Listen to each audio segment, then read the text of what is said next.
In this video, I'm going to go over the 4 categories of people that I've identified that will embrace AI very differently and will probably be impacted by AI very differently. Also, by the way, I don't think I plagiarized this categorization model because I came up with it while I was driving. No joke, just I was driving and I came up with this video idea.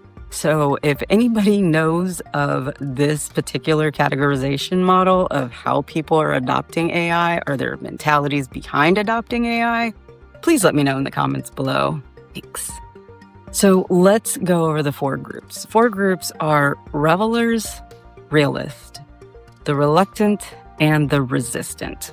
Okay, so revelers is not an actual word. It just derives from the word revel, which means to take intense pleasure or satisfaction in something. Basically, it describes me. I love anything to do with AI. I love all of the potential uses there are for it. I love what it can do for businesses, for climate change, for wealth and education disparity, just you name it. And I think that AI has the capability to solve most of humankind's most pressing issues right now. That's just my personal belief. And I'm very excited because I know that AI is moving at an exponential pace. And as long as we can harness it properly, there are a lot of great things that are going to come out of it. So I'm basically opting to have more of a utopian view versus a dystopian view. Also, I believe that things in our daily lives will get easier and it will be faster and even more efficient than they already are. Have you tried calling a call center and being on hold for 45 minutes unnecessarily? Yeah, I would like to not have to do that anymore, wouldn't you? So the second group is the realist. So realists are basically people who have an understanding that AI is going to be impactful, but they're taking more of like a wait and see approach, right? They're not jumping in headfirst. They're not what you would call early adopters. They have the mentality where let's see where this goes. Let's see how it progresses and how it's going to improve my life. They're basically wading into the proverbial pool very slowly and will probably embrace AI when it's necessary to do so, or that the positive benefits outweigh the negative cost or the negative externalities. The third group, the people who fall into the reluctant group, are basically the people who will only put forth the effort to learn the minimum amount of AI or embrace technological advancements only when it's absolutely necessary. It's basically the people who are going to book online if there is no other option to book, if they can't call, if they can't mail in a request form, if booking online is the only way to book for whatever it is that they need to do, then those are what I label as reluctant people. So when AI comes around and starts transforming the way that businesses operate, they're still going to want to do business with those businesses that they like, but they would much rather have those less advanced options available. For example, I can think of my own dad. He still likes to order from mail catalogs. He likes to sit down, look at the catalog in print, fill out the form, and then send it in, and then wait for the product to arrive. And we all tell him that you can order it like that if you just go on the internet. Does not want to do it.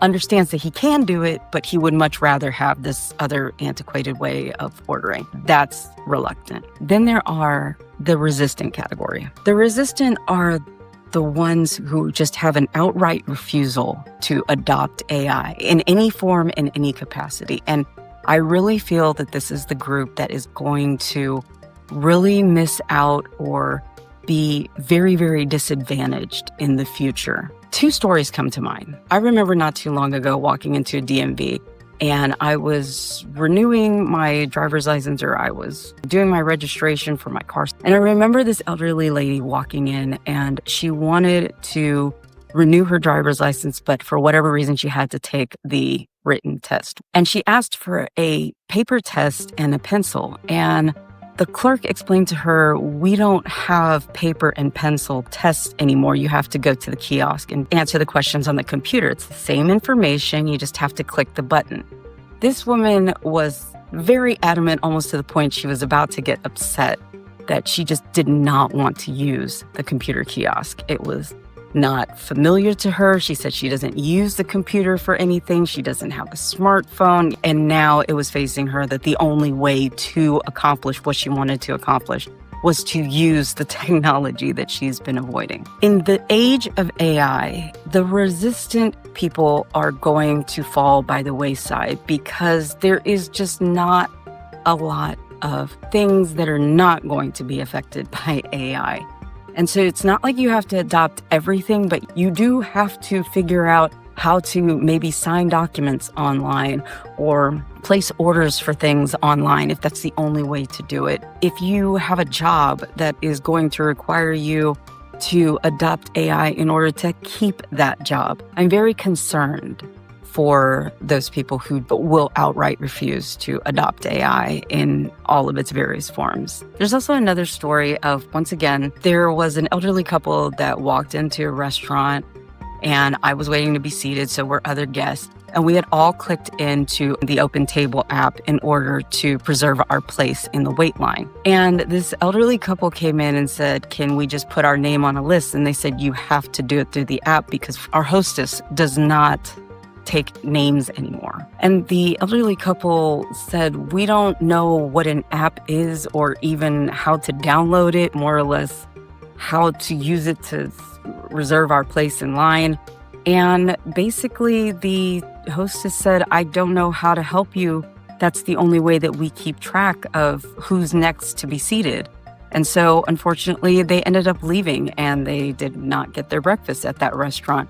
And I felt very bad because I felt that somewhere along the line, they decided that adopting technology in general was just not important until it was important. And if everybody takes that approach, or if a lot of people, especially older people, take that approach, there is a lot of stress that's probably going to be unnecessarily thrust upon people because they don't want to adopt AI. I can also think of other people who are going to be outright refusing to adopt AI due to conspiracy theories. And that is all I'm going to say about that. So here's my overall prediction for the four groups, right?